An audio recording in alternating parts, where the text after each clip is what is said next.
Olá, muito boa tarde. Começa agora mais um programa Mercado Futuro. Eu converso com vocês aqui do estúdio da B3, Brasil Bolsa Balcão, no Centro Histórico de São Paulo. Esse programa que você está assistindo pela TV, ele simultaneamente é transmitido pela página do canal no Facebook. Você pode entrar ali na internet e olhar. E depois de alguns dias, esse programa fica disponível, essa entrevista, no YouTube, numa página que chama-se Programa Mercado Futuro. E lá fica. Todos os programas que eu fiz este ano estão nessa página. Você pode ver, rever, conferir, enfim. Bem, eu já tive um amigo economista que dizia que um dia eu reclamei para ele, ele falou que ele não estava ali para explicar, estava ali para confundir. Que a economia é uma coisa que brasileiro entende pouco de economia. Hoje, e a economia não é uma. Eu não sei se eu vou tocar nesse assunto com o entrevistado, mas a economia não é uma ciência exata, apesar de pensarem que é. Não é. Tem coisas que você faz uma medida dá certo, tem outras vezes faz a mesma coisa e não dá certo. Isso é a minha percepção. Como esse é um programa sério, hoje o nosso entrevistado é sério. Eu vou conversar sobre economia brasileira e, quiçá, mundial, com o economista Roberto Luiz Stroster, que se denomina Roberto, o Homem Certo. Muito boa tarde. Boa tarde, O Homem Certo. o homem certo. Bom, primeira coisa, quer dizer, ciência 100% exata não existe nada. Quer dizer, medicina, às vezes você dá um remédio, cura, outras vezes fica pior. É. Pode escolher a ciência, quer dizer, você sempre tem alguma coisa. Eu sempre falo que economia, os economistas são a inveja dos engenheiros. Porque você, como economista, você analisa uma realidade que está mudando. É como se você tivesse que fazer o mapa de uma cidade, mas a cidade está mudando rapidamente. Então, entender, o mais difícil para um economista, entender como que essa realidade está mudando e para onde está indo e qual efeito cada uma das medidas teria sobre a realidade. É, ciência, assim, é uma combinação de critérios científicos, né? Um pouquinho de também conhecimento social, bom, é, métodos quantitativos, né? E um pouco de senso comum, quer dizer, você combinar essas quatro coisas, técnica, sociedade, isso inclui questão histórica, exemplos passados de medidas econômicas, você vê o que é adequado para cada realidade. A mesma coisa, assim, fazendo um paralelo com o campo, né? Se você planta semente na época errada, não acontece nada. Quer dizer, a mesma semente você tem que plantar na hora certa, do jeito certo, com o fertilizante certo. Então, eu não diria que economia também vale tudo, né? Quer dizer, tem alguns economistas que acertam mais, outros que acertam menos, mas acho que na média, boa teoria econômica, aliado com boa prática econômica, produz bons resultados. Um número que eu gosto de usar muito é que há 30 anos a China, o PIB da China era menor que o brasileiro. Hoje o PIB da China é 7 vezes maior que o brasileiro. Aí duas coisas, não tem nada que a China não tenha, que o Brasil não tenha melhor, primeiro. Segunda coisa, a China até tem uma desvantagem. Muitas das coisas que eles usam para produzir lá, eles importam daqui. Quer dizer, ferro vai daqui, tem que atravessar todo o Pacífico para chegar lá. Soja vai daqui para alimentar os chineses. Quer dizer, e a grande diferença dos dois países, a única diferença importante, é política econômica. Lá eles perguntam o que a gente tem que fazer para crescer. Como é que a gente vai fazer para aumentar a inclusão social? E essa pergunta não é feita aqui. Não, vamos mudar isso? Espera, a pergunta é começar. O que a gente tem que fazer? Como é que a gente vai chegar lá? Não, isso é direito adquirido, isso é isso. Você não quer mudar, o resultado a gente tem aqui. Eu pensei que você ia dizer que a diferença era entre o Brasil e China era Xi Jinping com Michel Temer. Eu achei que era essa a diferença. Mas sobre a ciência, só para levar lá no começo da conversa, teve um cidadão que foi paraninfo de uma turma de médicos e ele era agrônomo. E aí ele quis aquela coisa que todos os palestrantes, eu pelo menos tento fazer isso, você acha que tenta também. No início de um discurso, tenta fazer uma gracinha e tal, para dar aquela icebreaker, né, que chama, né? quebrar o gelo, né? E ele lá, um agrônomo, no formandos de medicina. Falando de ciência, ele abriu o discurso dele, o speech, dizendo o seguinte: senhores, quando o agrônomo erra, a terra mostra. Quando o médico erra, a terra esconde. Então, pô, diz que ninguém riu na plateia. Eu vou falar uma outra coisa. Uma das grandes coisas que eu me orgulho, um dos momentos muito felizes, foi quando eu parei de ser professor. E 2 anos depois, quer dizer, você tem o paraninfo, que é um dos professores da casa que é escolhido. E eu fui o paraninfo da turma, da PUC, né? E me emocionei muito. E aí eu também fiz um discurso e falei para eles, olha, para os meus alunos, metade do que vocês aprenderam aqui vocês nunca vão usar. E metade da outra metade não vai valer nada daqui a 5 anos. Sobra só metade da metade da metade. Não, mas é que todo dia você tem que aprender a estudar, aprender a fazer as coisas. Quer dizer, todo dia você tem que parar, olhar para a realidade.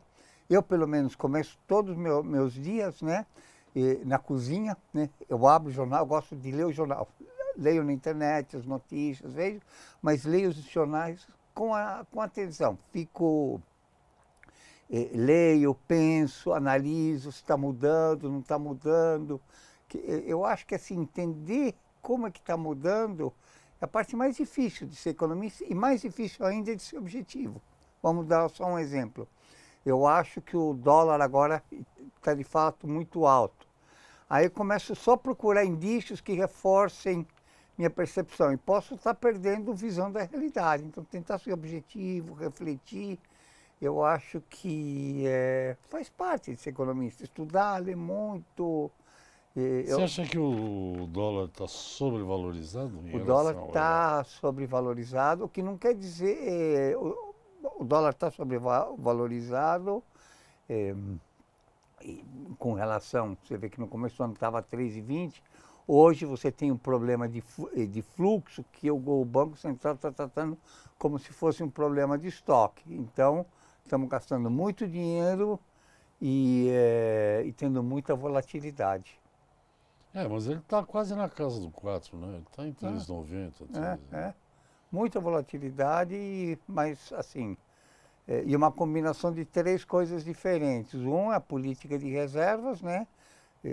Os 300 bilhões lá. Que é errado, quer dizer, essa política de reservas é cara e arriscada.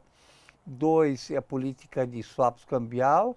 E 3 é não mexer no mercado. Quer dizer, a legislação cambial é da década de 30. De 30, né? Então você tem uma B3 super sofisticada e eficiente, movimenta centenas de bilhões por dia, e um mercado à vista travado, burocrático, né? Você é um defensor de por que a gente não pode ter conta em dólar, né? Mas você sabe que vamos hoje... vamos no intervalo, já voltamos já. Converso com o economista Roberto Luiz Tosta e falando sobre alguns pontos da economia, porque a economia é um assunto que não dá para terminar em meia hora, mas a gente volta já, até já. Ok, estou de volta ao programa Mercado Futuro. Meu entrevistado é o economista Roberto Luiz Tosta, que você já conhece, grande figura, grande economista, professor que eu vejo nos Face da vida, nas redes sociais, os alunos, ele tem alunos que adoram ele, mesmo ele dizendo que não dá aula mais. Bem, conforme estamos comentando aqui no intervalo, você disse que aqui a B3 tem um sistema sofisticadíssimo de dólar futuro, negociação de moeda americana. O mercado físico nosso é da década de 30, do século passado. E ao mesmo tempo você falou que a política de swap é troca, tá? Para cambial, você troca uma coisa por outra, né? Swap cambial, imagina que troca dólar por real por dólar. Que a política de swap cambial é errada. Não tem uma contradição nisso tudo aí? Tem, então eu vou explicar por partes. Primeiro, eu vou voltar 200 anos no tempo. como é Ixi. que os mercados se ajustam? Tinha uma discussão muito grande, né? E um economista que mostrando como é que os mercados determinam os preços, né? Esse economista chamava Davi Ricardo, e ele explicava que assim, quando, por exemplo, a bolsa subiu 15%, caiu 12%, sei lá o quê, não é que todas as ações caíram de preço, nem todas as ações subiram de preço. É que as últimas ações são negociadas a esse preço, né? Isso que faz o preço subir ou descer. Quer dizer, então, vamos supor, você tem um bom exemplo disso, tomate na feira, no fim de feira, né? Se tem pouco tomate, o preço dispara. Se tem muito tomate, o preço despenca. Mas não quer dizer que todos os tomates são vendidos a esse Entendi. preço. Então, isso acontece no mercado cambial brasileiro, que são os últimos que são comprados ou vendidos. Então, ter isso presente. Isso acontece no mercado de dólar, que são os últimos contratos de dólar que estão, as últimas compras e vendas de dólar que fazem o preço do dólar. Qual que seria a prescrição? Só para entender, quer dizer, hoje, por exemplo, o dólar, digamos, começou o dia sendo negociado, vamos falar, tanto faz compra ou venda, 3,80, digamos.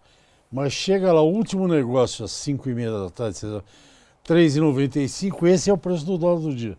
Esse é o Não é o preço, mas ao longo 3,80. esse é o preço Entendi. de fechamento do dia. Mas imagina ao longo do dia, tem uma hora que alguém precisa comprar dólar e ninguém está querendo. Sobe. Aí tem alguém que precisa vender a qualquer preço, aí despenca. Quer dizer, isso acontece porque o mercado é muito estreito. O que seria uma política cambial interessante? O Banco Central pôr um patamar e começar, se caiu mais de 1%, começa a injetar dólar. Se começa a subir muito, começa a vender dólar. Quer dizer, começa a estabilizar o preço. Um dos papéis do Banco Central é estabilizar o preço. O que o Banco Central faz? Em vez de fazer isso e usar as reservas para isso que tem reserva, né? As reservas estão em 380 bi há 5 anos, ou 6 anos. O que ele devia fazer? Comprar e vender dólar na hora para evitar o preço final. O que ele faz? Ele faz hedge cambial no mercado futuro. Não é o futuro que faz toda a diferença, é a vista que está fazendo. Então, ele está atuando na ponta errada do mercado. Se eu quisesse, na feira, fazer que o preço do tomate se estabilizasse, eu vejo que está faltando tomate, ponho tomate. Está sobrando tomate, compro tomate, para o preço ficar naquele jeito. Não começo dando hedge na BMF de Tomate o mês que vem. tomate mês que vem, que é o que o Banco Central faz, né? Entendi agora. Ele não está operando onde você disse que está o problema, que é no físico. Uma questão, mudando de conversa, como diz minha sogra, mudando de pato a ganso, né? Eu nunca entendi. A mãe da Roberta. É isso. Eu nunca entendi direito o que quer dizer que, por exemplo, tem a história que o PIB em 2018, estimativa de muitos analistas, ia crescer 3%, o governo inclusive. Hoje já estão falando em 1,5%, gente como o Zé Roberto Mendonça de Barros, 1,5%, 1,6%. Eu queria entender o que é o crescimento do PIB baseado no consumo. O que é exatamente isso? Primeiro, foi isso, né? Primeiro você tem consumo, você tem. Vamos voltar para trás um pouco. Primeiro, a resposta é dividida em 3 partes. Primeiro, de maneira geral, os analistas são ciclotímicos, né?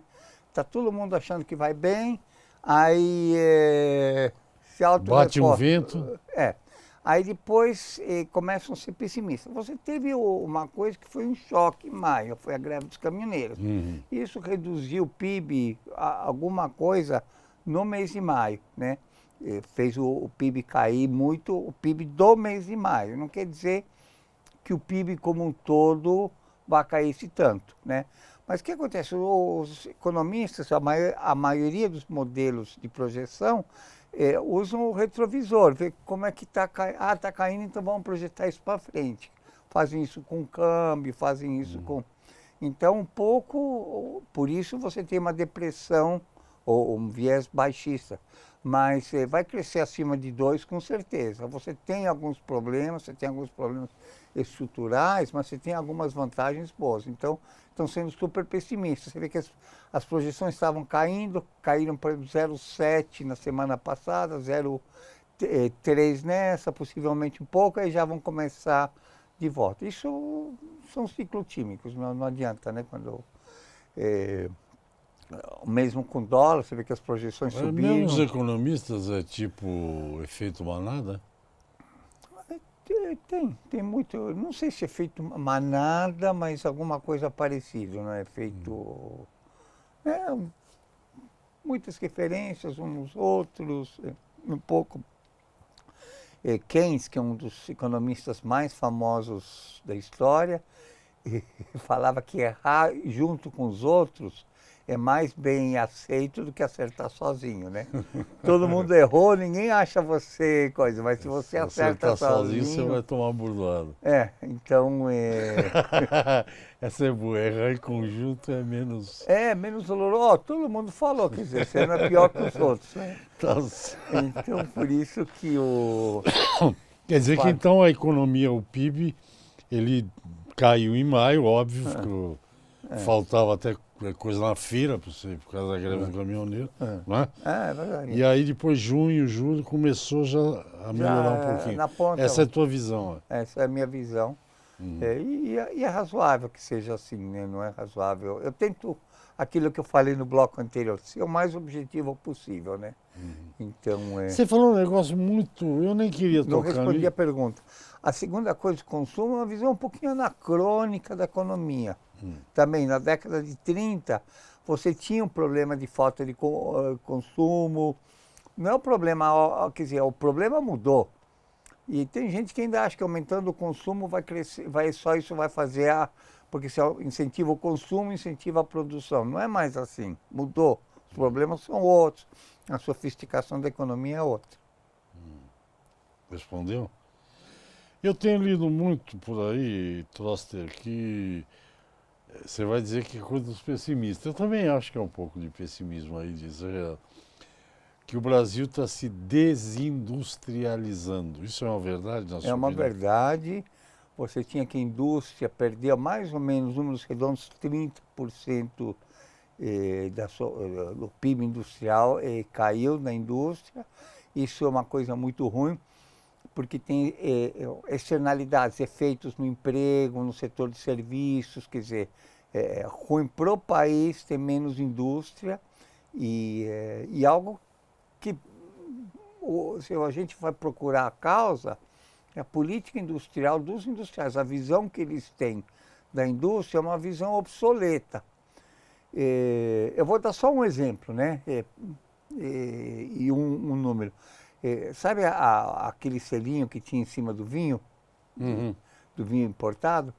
Isso foi feito pelos produtores nacionais para fazer a vida mais difícil dos estrangeiros. Os produtores nacionais falaram, não, nós temos que evitar que os vinhos estrangeiros desloquem os nossos das gôndolas dos supermercados. Mentalidade de titica, quer dizer, em vez de se proteger do mercado de 200 milhões de consumidores, olha, existe um mercado de 7 bilhões de consumidores no mundo inteiro. Quer dizer, um mercado 35 vezes maior. Então, o que você tem que fazer? Falar, não, vamos juntar com a Argentina e vamos juntos exportar para o mundo inteiro, ocupar as gôndolas dos outros países. Então, aqui tem ainda essa visão protecionista. O crédito está caro, o que eles fazem? Ah, não, arruma um BNDES e o resto que se lixe, né? Então, se você não mudar a mentalidade deles, isso é uma coisa. A segunda coisa é a dificuldade de fazer negócios no Brasil. Já você fala, tem que chamar um intervalo. Converso com o Roberto Luiz Troster, economista, falando de alguns pontos da economia brasileira. Nós voltamos rapidinho, até já. Agora tem gente que espalha... Olá, estamos de volta para o Mercado. Para o banco. Agora quem fala sou eu. Aqui tem uma ordem, tem uma certa ordem. Eu lembro que eu falei que o problema é sério, a gente só ri no intervalo. O senhor estava falando da obsolescência da visão industrial brasileira. aproveito e você vai retomar essa conversa. Você, por exemplo, eu acho uma coisa completamente. Isso eu acho obsoleto, mas tem gente que defende com unhas e dentes. Essa rota 2030 dá subsídio para montadoras de carro, se você quiser, você comenta também, mas vamos lá. Olha, eu acho que a gente tem que focar no que é importante. No caso específico, a dificuldade de tocar negócios no Brasil é muito Você grande. estava dizendo isso. Você sabe que tem um ranking de facilidade de fazer negócio que é feito tanto pelo Fórum Econômico Mundial, em Davos, como pelo Banco Mundial, e mostra que o Brasil é o segundo país mais difícil da América do Sul, só perde para a Venezuela. Em burocracia, em complicação, imposto, alíquotas, quer dizer. Então é muito difícil produzir no Brasil. Então o que acontece? As indústrias de baixo valor agregado e custo de transporte alto, como cimento, esse tipo de coisa, continua viável. O resto, cada vez mais está se deslocando. Hoje, isso é manchete da Folha, 7 em cada 10 novas empresas no Paraguai são feitas por brasileiros. Uhum. Não faz sentido isso. Quer dizer, eles geram emprego no Paraguai, geram renda lá, geram divisas para o Paraguai e aqui você produz lá para vender para cá. Tem um outro exemplo, você vê como, que eu acho que é emblemático. Eu fui dar uma palestra em Foz do Iguaçu, aí fui conversando com a menina do lado, ela fazia medicina no Paraguai, estudava medicina lá. Professores ganham dinheiro lá, moram lá, gastam lá, etc. Os alunos pegam renda daqui para estudar lá.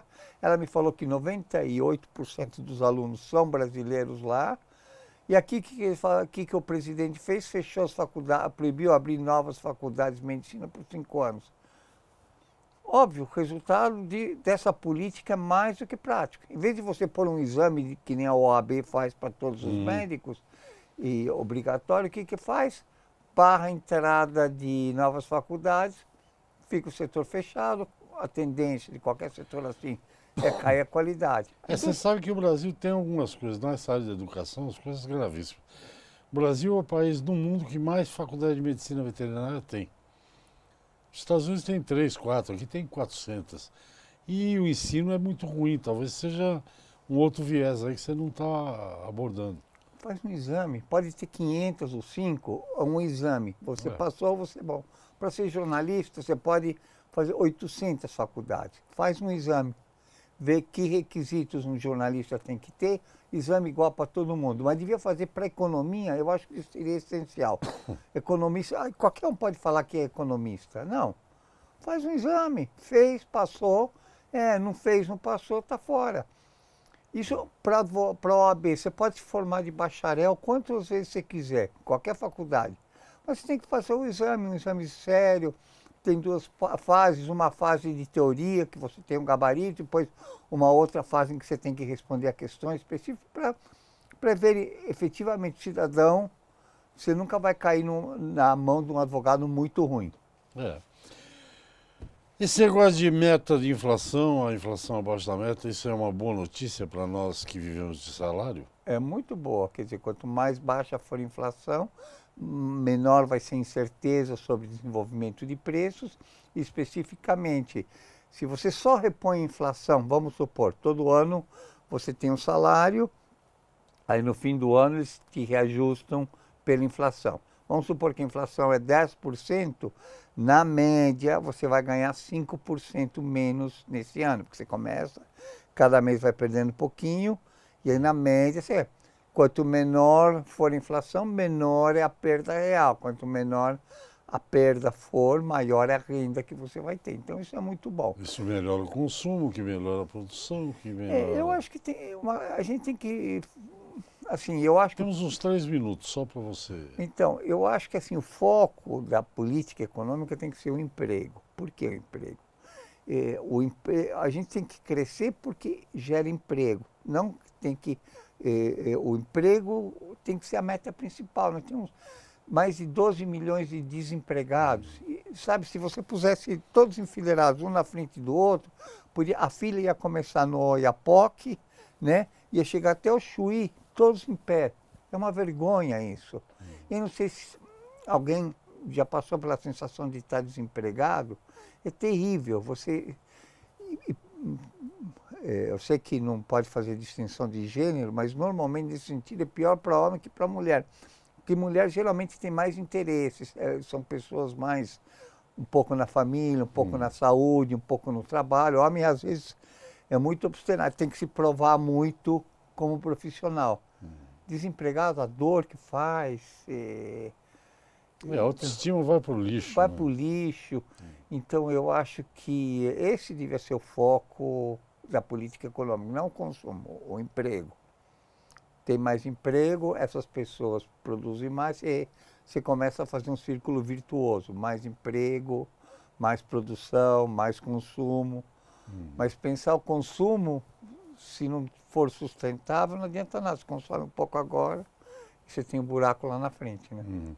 Não, eu fico imaginando, não sei porquê, eu não sei o que você está fazendo hoje, além das consultorias e tal, mas às vezes eu falo assim, nossa, mas eu já estou há tanto tempo fazendo entrevista e tal, e se eu parar? Cara, passo até mal se eu pensar em parar de trabalhar.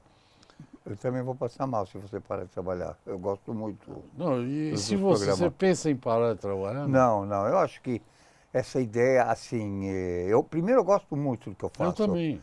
Segundo, tem um amigo meu que ele foi uma vez dar uma palestra e ia perguntar no trabalho da minha idade, depois nenhum.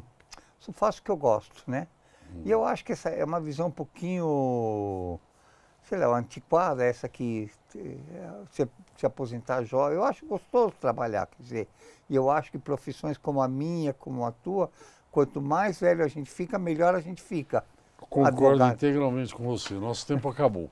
Perfeito. Muito obrigado, Roberto. Obrigado, É sempre Antônio. um prazer. Para mim também. Espero que 2018 e 2022, que o seu time em 2022 tenha um desempenho melhor. Vai ter, com certeza. É. 2022 vai ser o ano que a Argentina vai ganhar. Pode Catar. anotar. No Catar. Entrou mais um para o grupo da Argentina e do Uruguai, né? Entrou a Alemanha agora, bicampeã.